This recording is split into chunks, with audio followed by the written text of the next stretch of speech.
Hi ಎಲ್ಲರಿಗೂ ನಮಸ್ಕಾರ, welcome back to my channel. Start ಮಾಡ್ತಿದ್ದೀನಿ ಗೊತ್ತಾ ಇವತ್ತಿನ ಬ್ಲಾಗ್ನ. 5:10 ಆಗಿದೆ. ಇವತ್ತಿನೊಂದು ಕಂಪ್ಲೀಟ್ ಡೇನ ನಾನು ಇವತ್ತು ವ್ಲಾಗ್ ಮಾಡಿ ಅಪ್ಲೋಡ್ ಮಾಡೋಣ ಅಂದ್ಕೊಂಡಿದ್ದೀನಿ. ಆದರೆ ಈ ವಿಡಿಯೋನ ಇವತ್ತೇ ಅಪ್ಲೋಡ್ ಮಾಡಬೇಕು ಅಂತ ನಾನೇ ಚಾಲೆಂಜ್ ಹಾಕ್ಕೊಂಡಿದ್ದೀನಿ. ಅವತ್ತೇ ವ್ಲಾಗ್ ಮಾಡಿ ಅವತ್ತಿನ ದಿನನೇ ಅಪ್ಲೋಡ್ ಮಾಡಬೇಕು ಅಂತ. 5:10 ಆಗಿದೆ. ಬನ್ನಿ ಚಂದ ಬ್ರಷ್ ಮಾಡಿ ಒಂದು ಚಂದ ಫೇಸ್ ವಾಶ್ ಮಾಡುವ. ಫಸ್ಟ್ ಗೈಸ್ ಏನು ಗೊತ್ತಾ, ನಾನೊಂದು ಡೈಲಿ 4 o'clock ಹೇಳ್ಬೇಕು ಅಂತ ಹೇಳಿಬಿಟ್ಟು ಡೈಲಿ ಥಿಂಕ್ ಮಾಡಿಬಿಟ್ಟು ಮಲಗ್ತೀನಿ. 4 ಗಂಟೆಗೆ ಹೇಳಲೇಬೇಕು. ಅಟ್ಲೀಸ್ಟ್ ಒಂದು ವೀಕ್ಲಿ ಒಂದು 2-3 ಬ್ಲಾಗ್ಸ್ ಆದರೂ ನಾನು ಅಪ್ಲೋಡ್ ಮಾಡಬೇಕು ಅಂತ ಅಂದ್ಕೊತಿರ್ತೀನಿ. ಹೇಳೋಕ್ಕೆ ಆಗಲ್ಲ ಗೈಸ್, ವ್ಲಾಗ್ ಮಾಡೋಕ್ಕೂ ಆಗಲ್ಲ, ಮನಸ್ಸೇ ಆಗಲ್ಲ. 2026ರಲ್ಲಿ ತುಂಬ ಸೋಂಬೇರಿತನ ಬಂದಿದೆ. 25ರಲ್ಲಿ ಸೋಂಬೇರಿತನ ಜಾಸ್ತಿ ಇತ್ತು, 26ರಲ್ಲಿ ಸ್ವಲ್ಪ ಇನ್ನೂ ಜಾಸ್ತಿ ಆಗಿದೆ. ನೋಡಬೇಕು, ವೀಕ್ಲಿ ಒಂದು 3 days ಆದರೂ ವ್ಲಾಗ್ಸ್ ಮಾಡಿ ಅಪ್ಲೋಡ್ ಮಾಡಬೇಕು ಅಂದ್ಕೊಂಡಿದ್ದೀನಿ. ಮಾಡಬೇಕು, ಏನಾದರೂ ಒಟ್ಟಿನಲ್ಲಿ ಒಂದು ಮಾಡಬೇಕಿಲ್ಲ ಅಂದರೆ ಆಗೋದಿಲ್ಲ. ಚಾನಲ್ ಸ್ಟಾರ್ಟ್ ಮಾಡಿ ತುಂಬ ಟೈಮ್ ಆಯಿತು, ವರ್ಷಗಳೇ ಆಯಿತು. ವ್ಯೂಸೇ ಬರ್ತಿಲ್ಲ.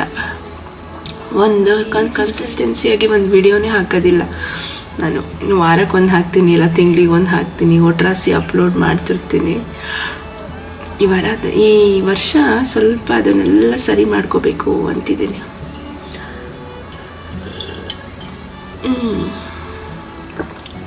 ನೋಡೋಣ ಏನಾಗುತ್ತೆ ಅಂತ.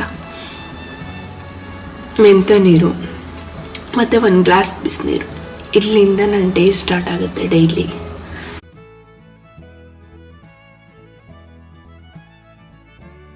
ಜಸ್ಟ್ ಇವಾಗ ನಾನು ಫ್ರೆಶ್ ಅಪ್ ಆದೆ. ಇವತ್ತು ಥರ್ಸ್ಡೇ ಎಲ್ಲ ರಾಯರ ಪೂಜೆ ಮಾಡಬೇಕು. ರಾಯರ ಪೂಜೆ ಮಾಡೋದೇ ನನಗೆ ತುಂಬ ಇಷ್ಟ. ಗುರುವಾರದಲ್ಲಿ ಸ್ವಲ್ಪ ದೇವ್ರ ಮನೆಯೆಲ್ಲ ಕ್ಲೀನ್ ಮಾಡಾಕಿದೆ. ನೆನ್ನೆ ಯೂಶ್ವಲಿ ನಾನು ನೈಟೇ ಮಾಡಿಡೋಳು, ಬಟ್ ನಿನ್ನೆ ಸ್ವಲ್ಪ ತುಂಬ ಸುಸ್ತಾಗಿತ್ತು, ಬಂದುಬಿಟ್ಟು ಅಂತ ಮಾಡೋಕ್ಕಾಗಿರಲಿಲ್ಲ. ಈಗ ಪಟ್ಪಟ ಅಂತ ದೇವ್ರ ಫೋಟೋ ಎಲ್ಲ ಕ್ಲೀನ್ ಮಾಡಿ ಪೂಜೆ ಮಾಡಿಬಿಡ್ಬೇಕು. ನಂಗೆ ರಾಯರನ್ನ ಪೂಜೆ ಮಾಡೋದೇ ನನಗದೇನೋ ಒಂಥರ ಖುಷಿ, ಮನಸ್ಸಿಗೆ ತೃಪ್ತಿ. ನಾನು ಎಲ್ಲ ದಿನಕ್ಕಿಂತ ಥರ್ಸ್ಡೇ ಮತ್ತು ಫ್ರೈಡೇ ಯಾವಾಗ ಬರುತ್ತೆ ಅಂತ ವೆಯ್ಟ್ ಮಾಡ್ತಾ ಇರ್ತೀನಿ. ನನಗೆ ರಾಯರಂದರೆ ತುಂಬ ಇಷ್ಟ. ಸೊ ಹಾಗಾಗಿ ಥರ್ಸ್ಡೇ ಯಾವಾಗ ಬರುತ್ತೆ ಅಂತ ಕಾಯ್ತಿರ್ತೀನಿ. ರಾಯರನ್ನ ಪೂಜೆ ಮಾಡೋದ್ರಲ್ಲಿ ಅದೇನೋ ಒಂಥರ ಸಂತೋಷ, ನೆಮ್ಮದಿ ಸಿಗುತ್ತೆ ನನಗೆ.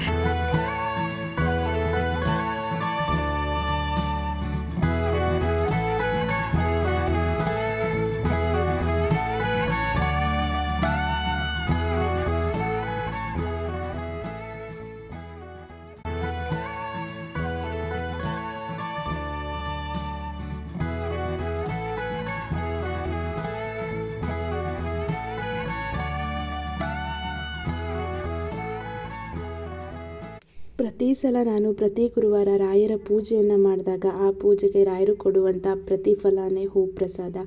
ರಾಯರು ಹೂಪ್ರಸಾದ ಕೊಟ್ಟಾಗ ನನಗೇನೋ ಮನಸ್ಸಿಗೆ ಒಂಥರ ನೆಮ್ಮದಿ ಹಾಗೆ ಸಮಾಧಾನ ಸಿಗುತ್ತೆ.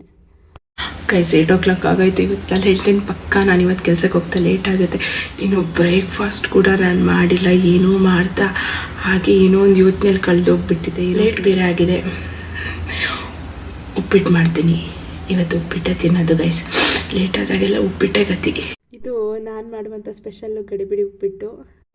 ನೀರುಳ್ಳಿ, ಕ್ಯಾರೆಟು, ಬೆಳ್ಳುಳ್ಳಿ, ಕೊತ್ತಂಬರಿ ಸೊಪ್ಪು, ಸಬ್ಬಸಿಗೆ ಸೊಪ್ಪು, ಹಾಗೆಯೇ ಹಸಿಮೆಣಸು, ಕರಿಬೇವಿನ ಸೊಪ್ಪನ್ನೆಲ್ಲ ಹೆಚ್ಚಿಟ್ಕೊಂಡಿದ್ದೀನಿ ನೋಡಿ. ಸೊಪ್ಪು ಹೆಂಗೂ ಹಾಗೆ ತಿನ್ನೋಕ್ಕಾಗೋದಿಲ್ಲಲ್ಲ, ಅದಕ್ಕೆ ಈ ರೀತಿ ಉಪ್ಪಿಟ್ಟೆಲ್ಲ ಮಾಡ್ಕೊಂಡಾರೋ ತಿನ್ನೋಣ ಅಂತ ಅಂದ್ಕೊಂಡ್ಬಿಟ್ಟು ಇವತ್ತು ಸಬ್ಬಸಿಗೆ ಸೊಪ್ಪಿನ ಉಪ್ಪಿಟ್ಟು ಮಾಡ್ತಾಯಿದ್ದೀನಿ. ರವೆ ಎಲ್ಲ ಹುರ್ಕೊಂಡು ಬಾಣಲಿಗೆ ಸ್ವಲ್ಪ ಎಣ್ಣೆ ಹಾಕಿ ಸಾಸಿವೆ, ಬೆಳ್ಳುಳ್ಳಿ, ಕಡಲೆಬೇಳೆ, ಉದ್ದಿನಬೇಳೆ, ಜೀರಿಗೆ ಇದನ್ನೆಲ್ಲ ಎಣ್ಣೆನಲ್ಲಿ ಫ್ರೈ ಮಾಡ್ಕೊತಾ ಇದ್ದೀನಿ. ಸ್ವಲ್ಪ ಕರಿಬೇವಿನ ಸೊಪ್ಪು ಹಾಕಿ, ಸ್ವಲ್ಪ ಆನಿಯನ್ ಹಾಕಿ, ನಂತರ ಎಣ್ಣೆಯಲ್ಲಿ ಚೆನ್ನಾಗಿ ಫ್ರೈ ಮಾಡ್ಕೊಳ್ಳೋಣ.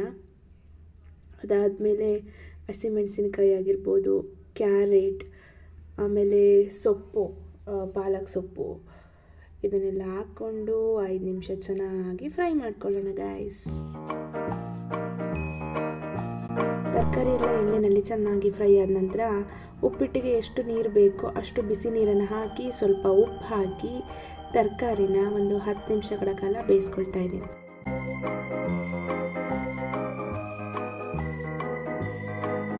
ಆಲ್ಮೋಸ್ಟ್ ಇವಾಗ ತರಕಾರಿ ಎಲ್ಲ ಬೆಂದಿದೆ. ಹುರಿದಿಟ್ಕೊಂಡಿರುವಂತಹ ಗೋಧಿ ರವೆನ ಹಾಕ್ತಾ ಇದ್ದೀನಿ.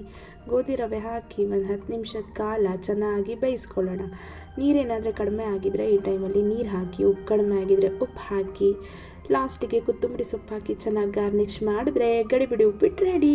ಫಟಾಫಟ್ ಅಂತ ಹರಿಬನ್ನಿನಲ್ಲಿ ಉಪ್ಪಿಟ್ಟು ಮಾಡಿದೆ. ಕೆಲಸಕ್ಕೆ ಹೋಗಬೇಕಲ್ವಾ, ಹಾಗಾಗಿ ರೆಡಿ ಆಗ್ತಾ ಇದ್ದೀನಿ. ನನಗೆ ಒಂದು ಡೇ ಕ್ರೀಮ್, ಹಾಗೆಯೇ ಒಂದು ಫೇಸ್ ಕ್ರೀಮ್, ಒಂದು ಲಿಪ್ಸ್ಟಿಕ್, ಹಾಗೆ ಬ್ಲ್ಯಾಕ್ ಕಲರ್ ಸ್ಟಿಕ್ಕರ್ ಇಷ್ಟಿಟ್ಬಿಟ್ರೆ ಸಾಕು. 5 ನಿಮಿಷದಲ್ಲಿ ರೆಡಿ ಆಗಿಬಿಡ್ತೀನಿ. ಕೆಲಸಕ್ಕೆ ಹೋಗಿ ಸಂಜೆ ಹಾಗೆ ನಮ್ಮ ರಾಯರನ್ನು ನೋಡ್ಕೊಂಬರೋಣ ಅಂತ ಹೋದೆ. ಅಲ್ಲಿ ರಾಯರ ಪಲ್ಲಕ್ಕಿ ಉತ್ಸವ ಆಗ್ತಿತ್ತು, ಅದನ್ನೇ ನೋಡ್ಕೊಂಡು ನಿಂತ್ಕೊಬಿಟ್ಟಿದೆ. ಹಾಗೆ ನಿಮಗೆಲ್ಲ ತೋರಿಸೋಣ ಅಂತ ಒಂದು ವೀಡಿಯೋಸ್ ಕ್ಯಾಪ್ಚರ್ ಮಾಡಿದೆ. ಅದೇನೂ ಗೊತ್ತಿಲ್ಲ, ರಾಯರ ದೇವಸ್ಥಾನಕ್ಕೆ ಹೋದಾಗ ಅಲ್ಲಿ ಎಷ್ಟು ಬೇಗ ಟೈಮ್ ಕಳೆಯುತ್ತಂತಲೇ ಗೊತ್ತಾಗಲ್ಲ. ನಾನು 6 o'clock ಹೋಗಿದ್ದೆ. ಪೂಜೆ ಎಲ್ಲ ಮುಗಿಯುವಾಗ 8:30 ಆಗಿತ್ತು. ತುಂಬ ಬೇಗ ಸಮಯ ಕಳೆದೋಯ್ತು ಅನಿಸುತ್ತೆ. ರಾಯರನ್ನ ನೋಡ್ತಾ ನೋಡ್ತಾ ನನಗಂದೆ ಇದು ದುಃಖಗಳೆಲ್ಲ ಮರ್ತೋಯ್ತು. ಹಾಗೆ ಸ್ವಲ್ಪ ಕೃಷ್ಣ ಮಠನ ರೌಂಡ್ ಹಾಕಿದೆ. ಈಚೆ ಪರ್ಯಾಯಕ್ಕೆ ಎಲ್ಲ ರೆಡಿ ಆಗ್ತಾ ಇದೆ. ಫುಲ್ಲು ಎಲ್ಲ ಲೈಟಿಂದ ಜಿಗಮಿಗ ಅಂತ ಇತ್ತು. ಎಲ್ಲ ಕಡೆ ಫುಲ್ಲು ಲೈಟು ಫಳ ಫಳ ಅಂತ ಹೊಳಿತಿತ್ತು. ಹಾಗೆ ನೋಡಿಕೊಂಡು ಸೆಲ್ಫ್ ಎಂಜಾಯ್ ಮಾಡಿಕೊಂಡು ಕೃಷ್ಣ ಮಠಕ್ಕೆಲ್ಲ ಒಂದು ರೌಂಡ್ ಹಾಕಿ ಅಲ್ಲಿಂದ ನಾನು ಗೈಸ್ ಮನೆಗೆ ಹೊರಟೆ. ಎಲ್ಲಿಗಾದರೂ ಹೋಗ್ಬೇಕನ್ಸಿದ್ರೆ ನಾನು ಒಬ್ಬಳೇ ಹೋಗ್ತೀನಿ. ನಾನೊಬ್ಬಳೇ ನನ್ನ ಸೆಲ್ಫ್ ಎಂಜಾಯ್ಮೆಂಟ್ ಮಾಡ್ಕೋತೀನಿ. ನನ್ನ ಸುತ್ತಮುತ್ತ ನನ್ನ ಖುಷಿನ ನಾನೇ ಕ್ರಿಯೇಟ್ ಮಾಡ್ಕೋತೀನಿ. ಇಷ್ಟೇ ಗೈಸ್ ಇವತ್ತಿನ ವೀಡಿಯೋ. ಇಷ್ಟ ಆದರೆ ವಿಡಿಯೋನ ಲೈಕ್ ಮಾಡಿ, ಶೇರ್ ಮಾಡಿ, ಚಾನಲ್ನ ಸಬ್ಸ್ಕ್ರೈಬ್ ಮಾಡಿ.